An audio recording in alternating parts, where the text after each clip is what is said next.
నమస్తే సార్, మీ పేరండి? నా పేరు ఆర్ఎస్ నాయక్ అండి. నేను నాయక్ గారు, మీది ఎవరండి? ఈ ఊరేనండి, లోకలే.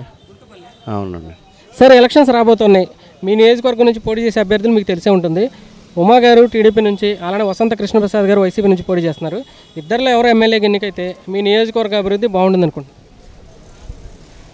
నియోజకవర్గం అభివృద్ధి అయితే బాగానే ఉంది కానీ సార్, ప్లస్ ఇవాళ టీడీపీ ప్రభుత్వం తరఫున ప్రతి ఒక్క మహిళ కానివ్వండి, ప్రతి ఒక్క మనిషి, ప్రతి ఒక్క మగవాడు కానివ్వండి చాలా లబ్ధి పొందారు.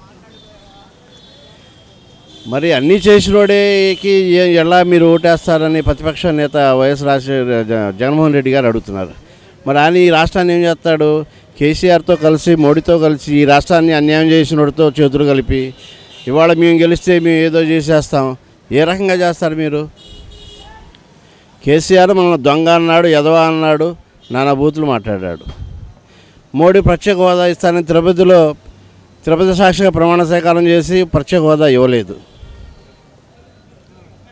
నా అభిప్రాయం అయితే మళ్ళా సీఎంగా చంద్రబాబు నాయుడు గారు అయితే ఈ 5 సంవత్సరాల్లో మళ్ళీ రాష్ట్రం చాలా డెవలప్ అయ్యిద్ది అనేది నా అభిప్రాయం సార్. అవును సార్, ఇప్పటివరకు పనితీరు ఎలా అనిపించింది మీకు? ఏ సీఎం చేయని పనులు చేశాడు సార్. ఈ 5 ఏళ్లలో ఇడిపోయిన తర్వాత చెట్టు కింద పరిపాలన పెట్టి ఈ రోజున అమరావతి మన ఇండియా లెవెల్, ప్రపంచం లెవెల్లో తీసుకెళ్తున్నాడంటే ఒకే ఒక్క మగవాడు చంద్రబాబు నాయుడు గారండి. కేంద్ర ప్రభుత్వం మీద పోట్లాడుతూ నాకు తెలిసిన 30 సంవత్సరాల సుదీర్ఘ చరిత్రలో కేంద్ర పిఎం మీద పోట్లాడి పరిపాలన సాగించిన ఒకే ఒక్క మగవాడు చంద్రబాబు నాయుడు అండి. అది నా అభిప్రాయం సార్. పనితీరు అంతా నచ్చింది?